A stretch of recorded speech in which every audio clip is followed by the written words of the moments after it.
Sanibonani, welcome back to enye video. Ngiyabonga kakhulu ukuthi ungene. Thank you very much. Ngicela ungakhohlwa ukusubscribe kulike video, share video as well as ukubuka my ears, right? Asikhulumeni ke ngobhuti uvusa umusikhethi Matlala njengoba ke he's busy with his testimony laphana ngase Hoshimampuru prison. Yila testify la khona ngoba phela bamlandile laphana. I feel like he thinks ukuthi he's the boss.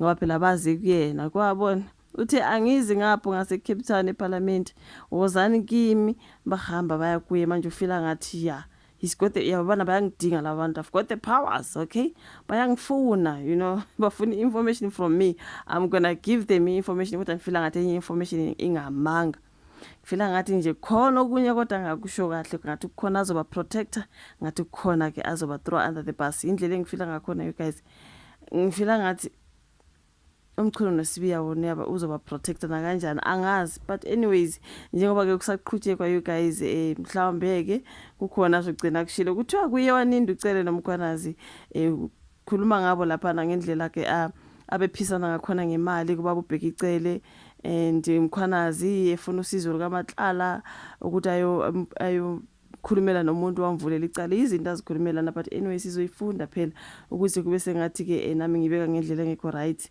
Kodwa usomabhizinisi lobhekane noqhaqho lwamacala kuMnumzane Vusi Umuzikhethi unindo wayengqongqoshe amaphoyisa babubheka icele nokhomishana wamaphoyisa kwa Mhlanhla Mkhwanazi ngesikhathi evele lapha phambili kwekomiti leParliament eliphenya izinsolo ezenziwa nguye kuba Mhlanhla Mkhwanazi. Namanje uMatlala uveza ukuthi ucele wayemfuna imali kangangokuba ke wagcina engasazibambi nencingo zakhe ngoba phela uveza ukuthi ucele waqamba amanga ngesikhathi evele phambi kwekomiti. Siyazi wabheka icele wa testify ke uthi uMatlala waqamba amanga wayehlala nje emfonele efuna imali. Uzokhumbula ukuthi kwathiwa ke there were so many calls wabheka icele azenza to uMatlala the day before azofike eboshwa. Singazi mhlawumbe wayefuna imali, mina ngangithi mhlawumbe wayefuna ukumlimukisa ukuthi bayeza bazokubopha. Manje uzakala ngathi uMatlala uthi ke wayemfuna imali ngoba wayeloke busy emsenga imali. Iyona into nje ayikhulumela phana you guys. uMatlala uthe umkhwanazi uveza ukuthi ucele wayemfuna imali kangokuba wagcine engasazibambi nencingo zakhe. Wasethi yena umkhwanazi wayefuna ukuba amsize amkhulumele nomuntu oyemvulela icala lokushaya elaliphenywa ke uphiko oluqapha ukusebenza kwamaphoyisa iIPD. So umkhwanazi wayecela lo sizo lo kuMatlala. Ikhona into ethi kimi wayisanda ngathi amanga. Ikhona nje into kimi wayisanda ngathi amanga. So umkhwanazi wayefuna ngimsize ngimkhulumele nomuntu oyemvulela icala lokushaya elaliphenywa ke uphiko oluqapha ke ukusebenza kwamaphoyisa iIPD. So umkhwanazi wayefuna uMatlala amsize ngalokho. The whole umkhwanazi angazi njalo. You know what I mean. uMatlala utheke waboshwa emva kokuba eyekile ukunikeza ucela imali waphinde futhi wahluleka nokusiza umkhwanazi kuba kusulwe icala ibhekane nalo izona izinto azishilo ngoba ucele nobaba umkhwanazi. Lokhu kusho ngesikhathi evele lapha phambili ke kwekomiti izolo. So uMatlala uthi wanikeza ucela imali engu500,000 rands kanye ke nezinye izipho, okay? Okokuqala uthi ngamnikeza u300,000 rand, okwesibili ngamnikeza u200,000 rand. Yonke le mali ngamnikeza esandleni ingu cash. Akona ama transactions angidiwezwa ukuthi baba uSibiya uthi ubengafuni kwa na transaction nje into ezizoshiya evidence ubuthi momnikeza imali cash. So nobheka icele naye ukuthi ubethatha ucash. So bebesazi ukuthi lezi zinto zama transaction mangabe sebetrace kutholakala kunemali yagijima la nala. So bebesebenza ngocash. So uMatlala uthe wanikeza ucele le mali emva kokuba ke emsizile ukuphebeza ke ithimba lamaphoyisa eliphenya ukubulawa kosopolitika zoNatal. uMatlala uthe umuntu owaxhumanisa ucele owamxhumanisa nocele ngumnumzane uBongani Mpungose oyindodana kaSomathekisi ongasekho umnumzane uSiputla Mpungose. Kukhulunywa ngobhuti Mabonga ngiyacabanga ngayenza ivideo ngithi ubheka icele lapha ngesikhathi evelile lapha phambi kwekomiti wakhuluma ke ngomabonga.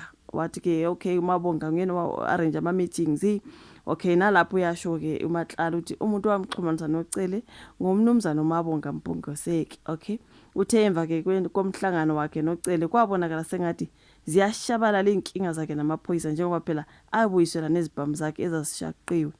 So babheka icele wayemsiza ngalokho nje bese lokho kodwa lokho ecela imali kwayibona leyo nto.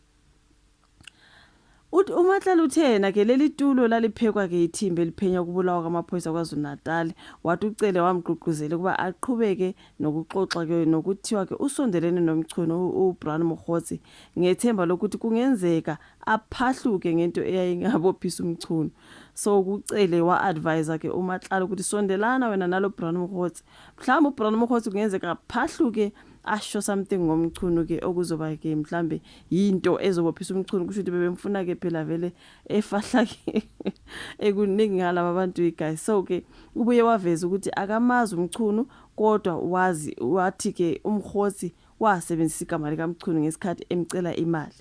So akazi umchunu, so kodwa waxhunyaniswa nomkgotsi. Umkgotsi nguyena manje usemxhumanisa nomchunu but akamazi. Hayi, ngokubona kwami uMkgotsi wayecelwe ngumchunu ukuba amfunele uxhaso. Uthi ngokubona kwakhe uBrand Mokgotsi wathunywa ngumchunu kuMatlala ukuze amdingele uxhaso. Nami ngingomunye ke wabantu amcela uxhaso. Wabuye waveza ukuthi wanika uMkgotsi imali engu-R150,000 ngesikhathi kunomgubho we-ANC uJanuary 8 lo lokho ekhulunyiwe. Okay, uMatlala wachaza ukuthi uMkgotsi uyawachaza uMkgotsi njengomuntu oliqola ke. Okay, uthe ngesikhathi eqala ukumfonela wathi usebenza e-ofisi likaMchunu wathembisa ukumlekelela ekuphenyeni isigameko sokuhlukunyezwa kwakhe ngamaphoyisa aphenye ukubulawa kosopolitiki. ngoBrand Mokgotsi lo wayepromise uMatlala. Okay, so now emva kwalokho wabe seqala ke ngicela imali, ngambuza ukuthi kungani kufanele ngikhokhe imali ngoba phela usebenza e-ofisi likaNgqongqoshe wena. Ngabuza ukuthi kungani kufanele ngikhokhele amaphoyisa ukuba enze umsebenzi wawo. uMatlala ke befakaza konke lokho you guys esejele laseGoshimampuru. Bakhuluma ke ngendlela ade swenke ngayo ukuthi hey guys, ngibone even ka Twitter lapha ka X abantu bethi hawu lo muntu ugqoke impahla nje guys, yayibona yonke into le yabo Thabo Bester nabo Matlala mabeze enkantolo ukuthi baswenka kanjani. Did you see? Ngibona abantu bebabaza ke ngendlela ukuthi ubeconsa ke ubeconsa you guys, impahla abazigqokayo ziyabiza bafethu. Sizweka kanjani kubiza impahla abazigqokayo ngoba phela imali abayibamba is too much. Mina wonke lama amount akhulunywa lana nje 500,000 200,000 angiyazi leyo mali noma ngayibona nje ngayifice emgaqweni ukuthi nansi ngizoyijumpa ngibaleke ngoba yo I feel like it's too much money, something that I don't know. But for what it's like something nje ubone nje newash lela ligqokayo abantu bebebabazi wash ligqokayo ukuthi hayibo engathi le wash libiza nje imali into esingayazi ke thina ke phofu. Hayi kuningi guys.